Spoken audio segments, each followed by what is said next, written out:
Hey hi hello guys welcome back to the channel. మీరు చూస్తున్నారు explore with Sudheer. So finally day 2 part 2లోకి అయితే వచ్చేసాం. ఈరోజు పార్ట్ 2 ఎందుకు తీస్తున్నా అంటే ఇందాక నా గోప్రో అయితే హ్యాండ్ ఇచ్చింది. సో అందుకనే నేను చందు గోప్రో వ్యూలో నుంచి అయితే తీస్తున్నాను అనమాట. సో ఈరోజు వచ్చేసి మనం వైజాగ్ వచ్చేసి నైట్ లైఫ్ అయితే మనం ఎక్స్ప్లోర్ చేయబోతున్నాము. సో దానికోసమని పార్ట్ 2 కూడా దీంట్లోనే కంటిన్యూ చేసేద్దాం అన్నట్టు అనుకుంటున్నాను. నాకైతే అసలు ఈ గోప్రో వల్ల ఇంకెన్ని ఇబ్బందులు పడాల్సి వస్తుందో నాకైతే కొంచెం కూడా అర్థం కావట్లేదు. అంటే అబీదియను చందుది కూడా గోప్రోస్ ప్రాబ్లం ఉన్నాయి, కానీ అవి వేరే వాళ్ళు గోప్రోస్ తెచ్చుకున్నారు. నేను ఈ గోప్రోతోనే కంటిన్యూ చేస్తున్నాను అనమాట. సో ఫస్ట్ అయితే వైజాగ్ వెళ్ళిపోదాం. ముసలోడా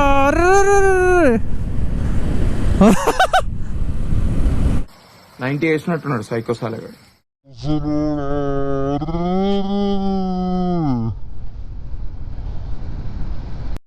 జస్ట్ మిస్లో తాతకు ముద్దు ఇచ్చేసేటోడిని. నేను ఎంత హారం కొడుతున్నా కానీ వెళ్ళిపోయేటోళ్ళని చూస్తున్నాడు, కానీ వచ్చే నన్ను మాత్రం చూడట్లేదు. తాత అయితే జస్ట్ మిస్లో తప్పించుకున్న తాత లేకుంటే ఈరోజు ఇక్కడే మాకు రాత్రి అయ్యేంతవరకు ఇక్కడే చుక్కలు కనిపించేవి. అమ్మా. సో ఫైనలీ మనం ఆర్కే బీచ్కి అయితే వచ్చేసాం. So this is the RK beach.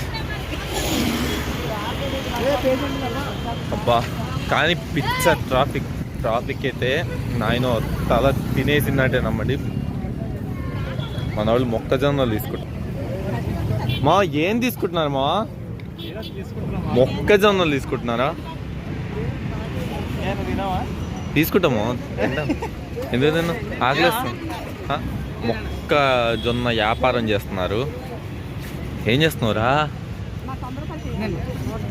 Okay thank you. హీట్గా మొక్కజొన్నలు. ఏం చేస్తున్నావు అభి?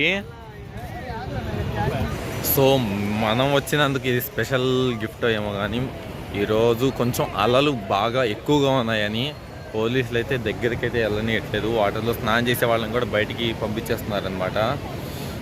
ఓ అమ్మో, ఇక్కడ వీళ్ళు షాపులు పెట్టుకున్నారు. అలలకు వచ్చేసరికి వాళ్ళ షాపులు దాకా వచ్చేస్తున్నాయి. ఆ రేంజ్లో ఉంది ఇక్కడ. జనాలు మాత్రం బీభత్సంగానే ఉన్నారంటే నమ్మండి. సో వైజాగ్ స్పెషల్ మూరీ మిక్సర్ అయితే తింటున్నాము. ఈచ్ వన్ వచ్చేసి 30 రూపీస్ అనమాట.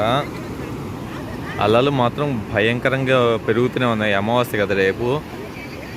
ఎవ్రీ అమావాస్యను పౌర్ణమికి 2 డేస్ ముందు 2 డేస్ తర్వాత ఇలాగే వస్తాయట. వీళ్ళ షాపులు దాకా వచ్చేస్తున్నాయి. ఇందాక ఇక్కడ వీళ్ళు ఎవరో బ్యాగ్ పెట్టుకుంటే బ్యాగ్ దాకా వచ్చేసాయి. అట్లా ఉంటుంది.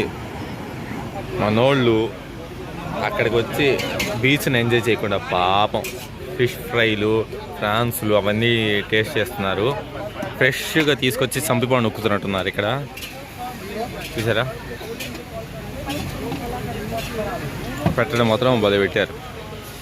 తిను మామ. ఇదేందో కానీ దీనికి పళ్ళు ఉన్నాయి, భయంకరంగా ఉన్నాయి. ఫిష్ గురించి చెప్తున్నాడు మనోడు. సైమన్ గబ్బు బాగుందారా? చేపలు ఎక్కువ ఉందా? అరే నేను ఏదో అడిగితే ఏదో ఇచ్చారా నీకు? సో మన వాళ్ళు తిని ఎంజాయ్ చేస్తున్నారు. మనం బీచ్ దగ్గరికి వెళ్ళి బీచ్ని ఎంజాయ్ చేసేద్దాం కొంచెంసేపు.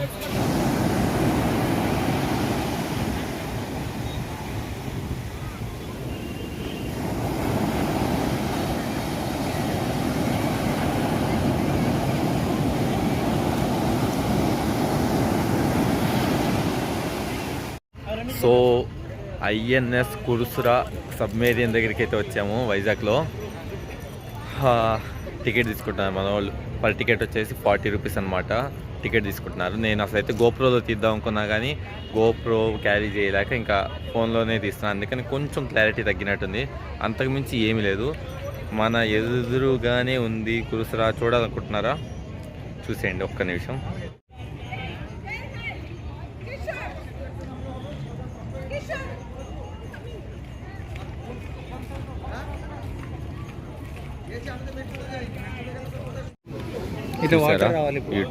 టార్పిడో ఉంది చూసారా? అది వీడి మీద వేయాలన్నమాట. నా మీద yes I'm ready to stop it అనమాట. నేను దాన్ని ఆపగలుగుతాను. ఎందుకంటే అది రాదు కాబట్టి. అసలు ఇది సో సబ్మెరీన్ లోపల మొత్తం చూసేసి ఇప్పుడే బయటకు వచ్చామన్నమాట. కానీ నాకు వచ్చిన చిన్న డౌట్ ఏంటంటే సబ్మెరీన్ లోపలికి వెళ్ళి వచ్చిన తర్వాత అప్పట్లో ఆఫీసర్స్ అంత పొట్టిగా ఉండేటోళ్ళ బాత్రూమ్లు కానీ ఏ విధంగా చాలా చిన్నగా ఉన్నాయి. కానీ నాకు బాగా నచ్చింది ఏంటంటే టార్పిడోస్ అవి అయితే ఎంత హై ఉందో, అవి పట్టుకుంటూ ఉంటే అదేనో తెలియని వైపు వ్యూ. కానీ లోపల మాత్రం భలే సెట్ చేశారు, ఏసీలు పెట్టేసి మొత్తం సెటప్ అయితే అదిరిపోయింది. సో చాలామంది అనేది నిజమే, వైజాగ్ బీచ్ చాలా అంటే చాలా డేంజర్. ఎందుకంటే చూశారు కదా ఒకేసారి ఎంత ఎత్తుపల్లం ఉందో. సో ఇదంతా అలాగే ఉంది. ఇందాక మేము అక్కడే వ్లాగ్ చేసుకున్నాము, ఆర్కే బీచ్ ఇదంతా చూసారా. సో ద ఫేమస్ ఇక్కడంతా కపుల్సే ఉన్నారు. ఏం చేసేది, ఎటువైపు చూసినా కపుల్స్ ఫేమస్ అట. ఇది మేము కపుల్తో రాకుండా ఇగో వీళ్ళతో వచ్చాం, ఈ దరిద్రుడు ఆ దరిద్రుడితో వచ్చాను. అట్లా ఉంటుంది. ఇందాక ఇదంతా నీళ్ళు వచ్చాయి, ఇదంతా నీళ్ళు ఉన్నాయి. ఇప్పుడు చూసారా పాపం అవి నీళ్ళు పైకి రావడానికి ఎంతో కష్టపడుతున్నాయి. నాకు అర్థమైంది వాటి బాధ. సో వైజాగ్లో బీచ్ ఆపోజిట్లోనే డ్వాక్రా బజార్ చాలా ఫేమస్ అట. సో ఇక్కడికైతే వచ్చాము. ఏం ఐటమ్స్ అయినా కానీ 50% 60% తక్కువ కాస్ట్కి అయితే ఉంటాయి అంటున్నారు. అందుకని ఇక్కడికి వచ్చాము. అంటే మనం షాపు చేసింది ఏం లేదు. ఇక వేయించుకునే టాటూలు సరిపోవమ్మా. అందులో గోరింటాక్ టాటూ అది ఒకసారి వేసుకున్నందుకే నా బతుకు బస్ స్టాండ్. చూపించి మనోడు టాటూ చూపిస్తున్నాడు చూడండి. చూపించాలి, మా సబ్స్క్రైబర్స్ కనిపిస్తారు, మేము వేసుకున్నవి మాత్రమే కనిపిస్తాయి. ఏమంటారు ఫ్రెండ్స్? బజార్ అయితే చాలా పెద్దగా ఉంది, డ్వాక్రా బజార్. ఇది ఎప్పుడు ఉంటున్నారా? ఇది ఎప్పుడు ఉంటుందా? నొప్పి ఇది ఎప్పుడు ఉంటుందా?